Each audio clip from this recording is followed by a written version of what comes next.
guys, I'm Alex, and about a month ago I asked people to send me questions anonymously for me to answer.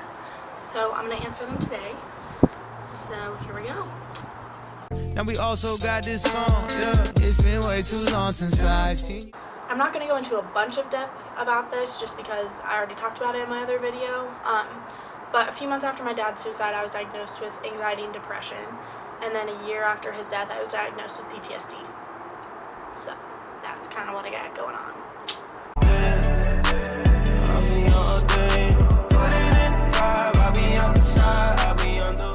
So I've never really talked about how I exactly found out.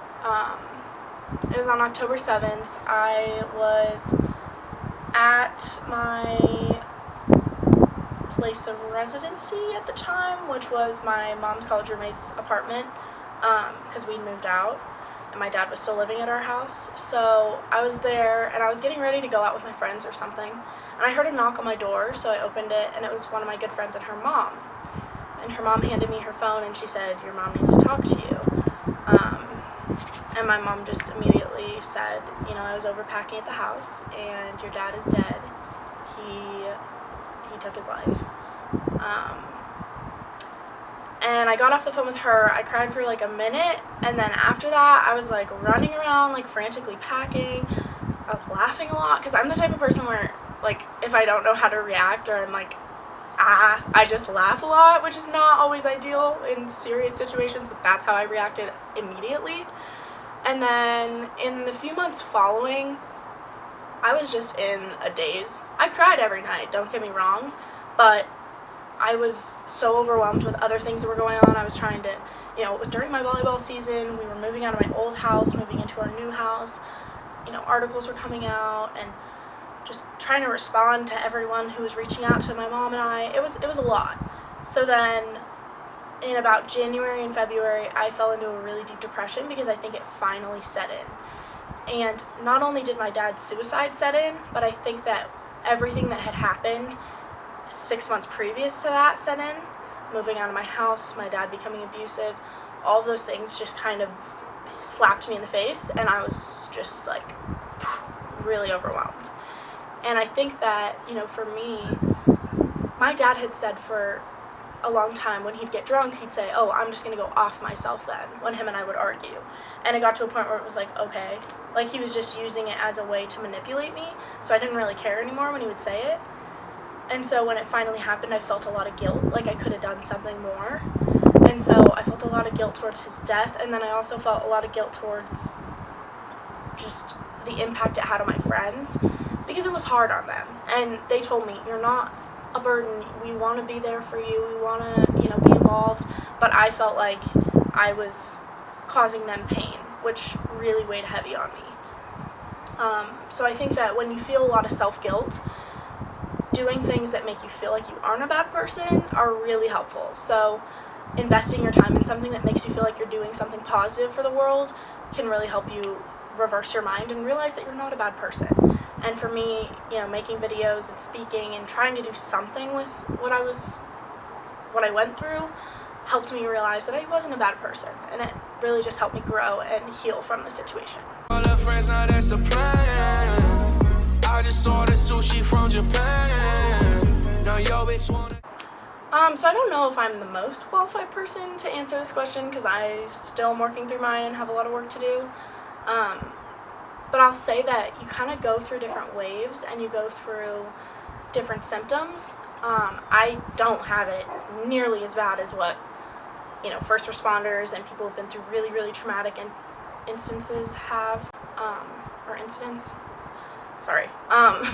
So I don't have it on that level. For me, it was more, I was so young that when everything happened, it really just messed with my head.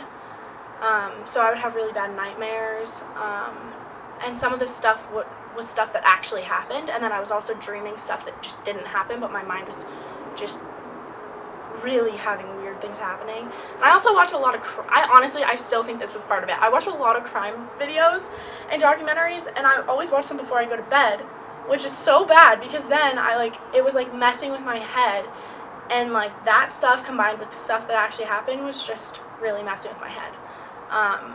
So that was kind of stuff I had. And then you know, sometimes when I pass by certain buildings and certain things, places, and certain things just kind of trigger me, and I get really overwhelmed in certain situations. I get really anxious, and I start like sweating, and my hands shake, and I just get really, really nervous in certain places. But I will say, you know, it's like any other mental illness. You just have to keep a positive mindset through it. Something I'm doing right now is EMDR therapy, and I'm not even going to try to explain it because I know I'll butcher it, but I'll leave links below that talk about EMDR therapy. But it's basically a type of therapy where they use different senses to change kind of how you remember things. So there's like this light that goes back and forth, so you can like look at the light, or it's like sensory, or it's audio. I'm butchering it, but it is very well supported for people with PTSD, and it is scientifically proven that it works for most people. So check that out too. Got me living on a tightrope. She got me going down. So there were times where, you know, my mom works. She leaves 8 o'clock, comes home at like 5:30 or 6. So when I was really feeling down, I just wouldn't get out of bed. I did not do anything. I got out of bed a few times to go to the bathroom, and this is so embarrassing, but if you know me, you know I keep like tons of food in my room, like half the pantry. So I was kind of just like a little like person in hibernation, and I just kept all the food in my room, and I just wasn't getting out of bed. And my mom was just like, Alex, get out of bed, like you need to go do something. So I will say that for me, what was so important was I liked to lock myself in a dark room. And when you're depressed, that's not really going to be helpful. So I really had to start going outside. And this sounds so annoying, but it's true. Vitamin D does help with a lot of things, and a lot of people don't get enough vitamin D. So just being outside, and just enjoying the fresh air and the sunlight can really help with depression. So for me, if I was feeling pissed off, I would shove in headphones, some pissed off music, and I would just walk it out. If I was upset, I would just shove some sad music in my ears and just walk. Like that was like what helped me. Because everyone always says like, oh, go on a run, but I'm not a runner, so I would walk. So yeah, I think that, you know, just getting outside and not locking yourself in a dark room is really important too. Falling in love now.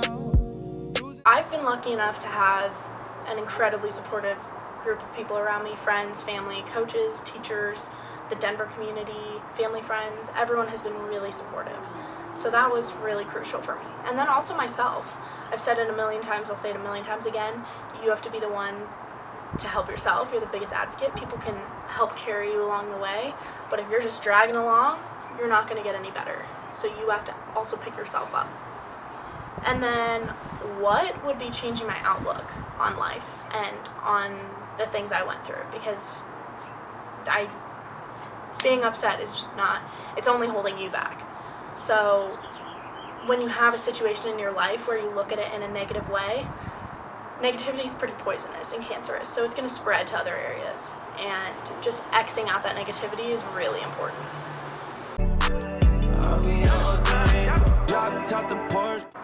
You know, I have so much to work on. I want to work on who I am as a person. I want to work on, you know, goals I have for the future, and just so many things I want to do. But I can confidently say that I'm leaving high school and I'm happy with who I'm growing into and becoming. And a lot of that is because of situations that I went through. And I just met so many amazing people along the way, and I'm continuing to meet amazing people. And I've just been able to do things that I never would have been able to do. And I don't believe everything happens for a reason, but I think certain things do. And I think that now I've been given a story and a platform to be able to talk about this, because this issue impacts it impacts everyone. And I never would have been able to do any of the things that I've done. You look you in your eyes, right around the town and staying out, don't wanna say goodbye. So for this one, I was gonna say no, because it's not something I enjoy talking about, but I'm gonna keep it real. I have. I think that what was really hard for me was there was a suicide and then 3 months would go by and there'd be another one, and then a few months would go by and there'd be another one, a few months would go by and another one. And so for my friend group and I, it was like every time we got back up, we'd get knocked down again. And every single time another suicide would happen, every emotion from all the other ones would be triggered, and every suicide that had happened would just slap me in the face. So I think that was really just overwhelming for me, and there were times where I was thinking, you know what, I'm not doing this shit anymore. And for me, it wasn't, I felt loved. I knew that I had lots of people there for me, but it was that I had so much pain that I didn't know how to handle it. So I wrote my mom a letter because I was too scared to talk to her, even though we're so close. I was just so scared. I wrote her a letter, and we just kind of talked about, how I was feeling and what I needed to do to get through it. And I was better about taking my medication. I was better about going to therapy. I started the EMDR therapy, and I looked towards the future. My mom felt like my childhood was tainted. She grew up with a hippie mom. She went to about 14 or 15 different schools, and she moved around all the time. And my grandma used to do drugs in front of my mom, so she didn't have a very picture-perfect childhood. And so I think all she wanted was to give me that. And for a long time, I did have that picture-perfect childhood. And then when that wasn't a possibility anymore, she kind of felt hopeless, and all she wanted to do was protect me. And I think that's how a lot of parents feel when these suicides happen, is they just want to protect their kids, and they can't protect them from all these suicides. And that's a really scary feeling for parents. She got me going down, down, down. Suicide leaves you with a lot of emptiness, what ifs, lack of closure, and like I said, I kind of mentally tortured myself for a long time because I felt like it was my fault and I could have done more.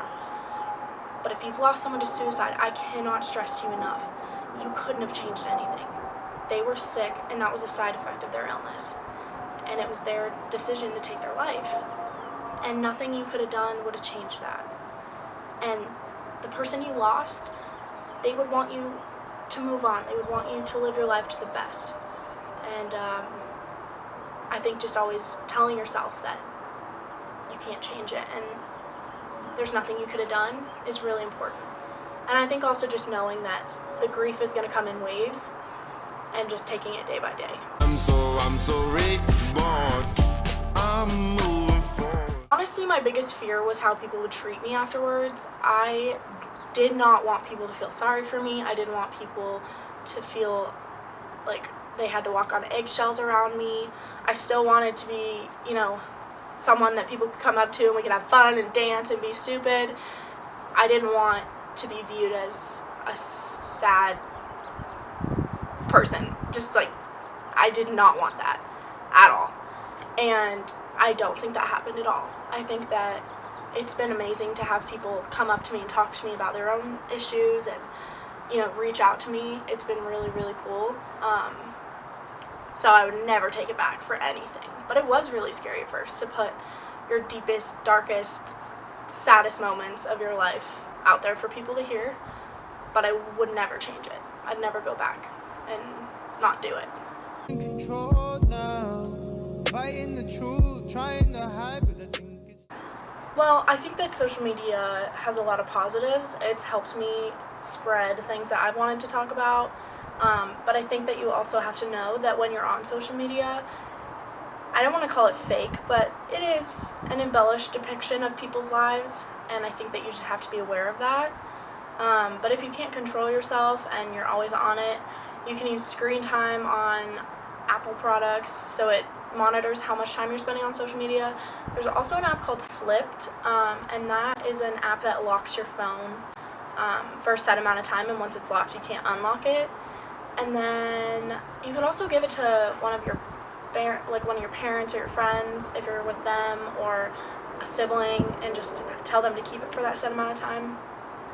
But yeah, I think social media has a lot of positives, but it also has a lot of negatives, and you just have to be conscious of what's real and what's not.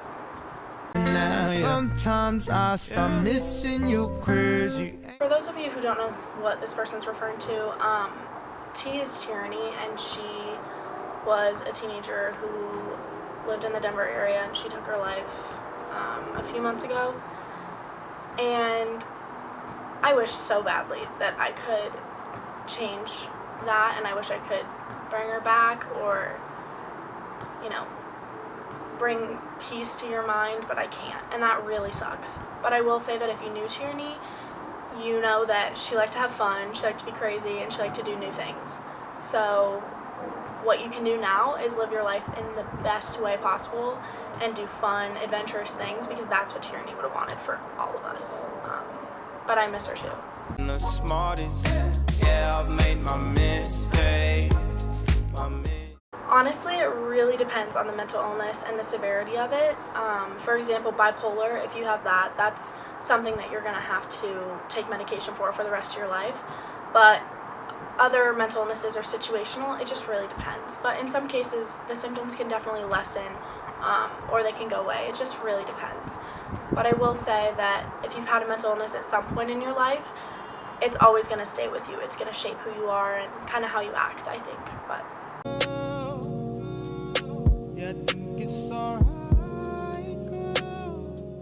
so, this is a really good question.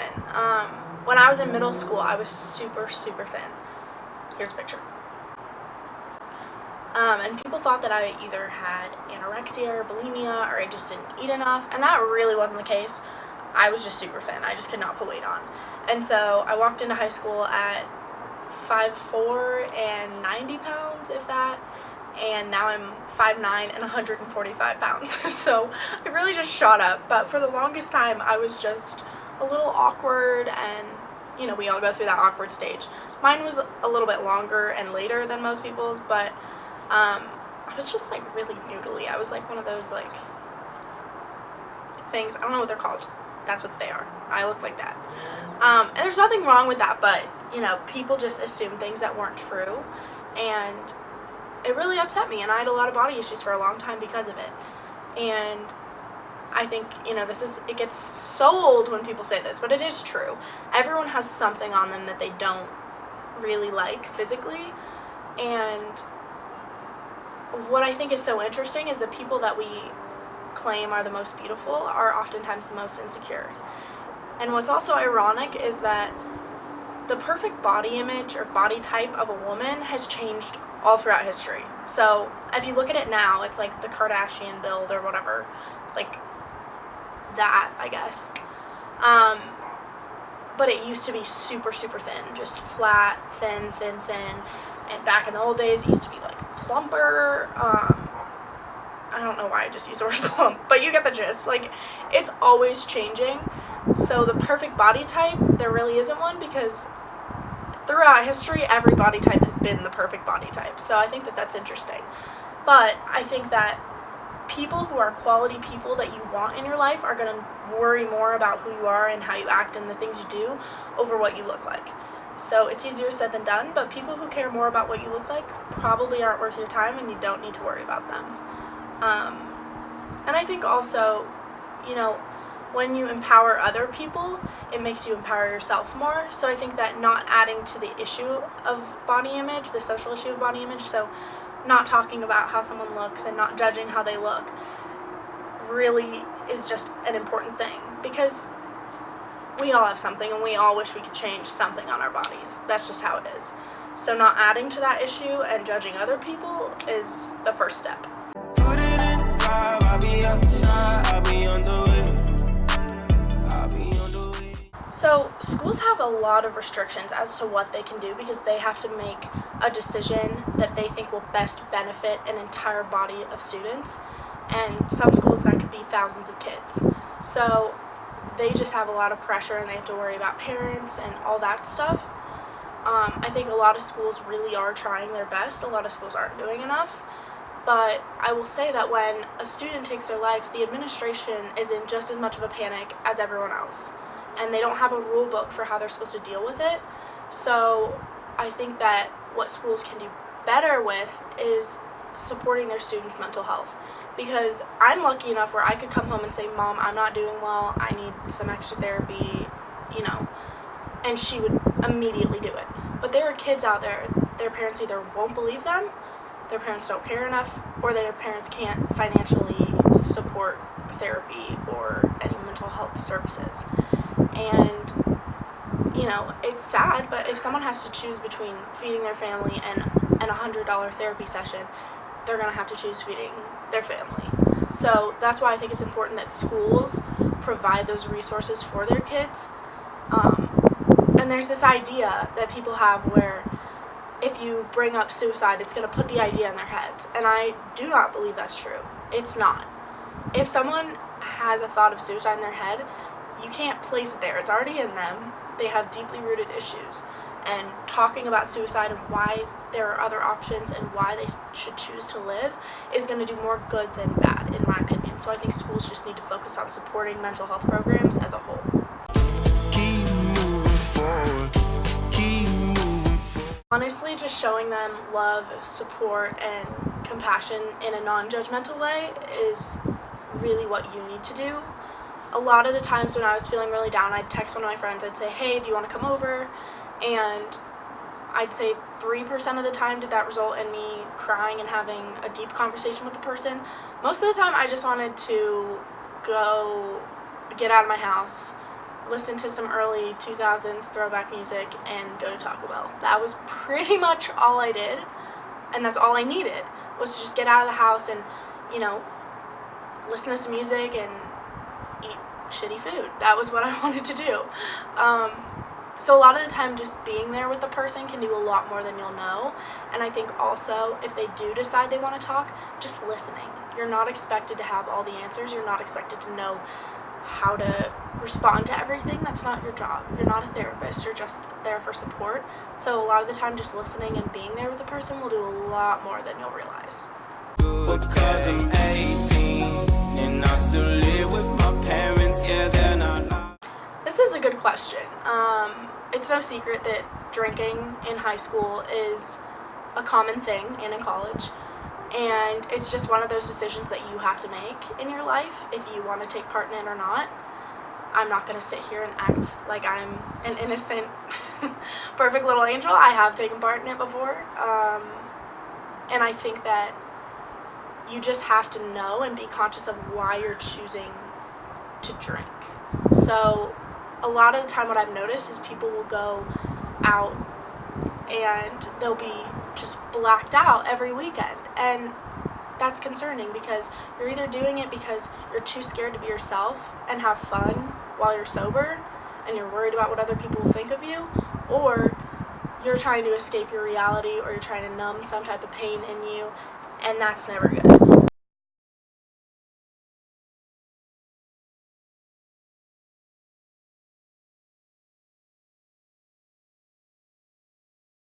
No, yo, bitch wanna kick it, Jackie Chan. She said she too young, don't want no man. This is actually a really good question. My freshman and sophomore year, I remember specifically saying things like, oh, this homework assignment is making me want to shoot myself or whatever.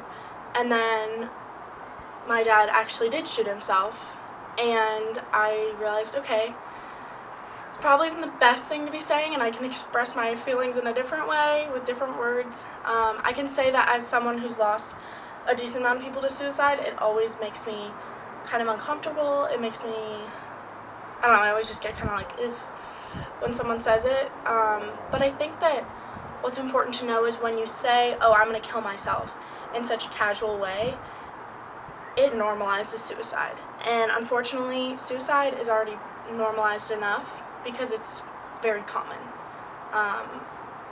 So I think that you just have to be conscious that you're kind of adding to the issue that suicide is just becoming normal. So it's just one of those sayings that I think everyone can get out of their daily language and should try to just not say. Because there's other ways you can express your anger or your stress level or whatever.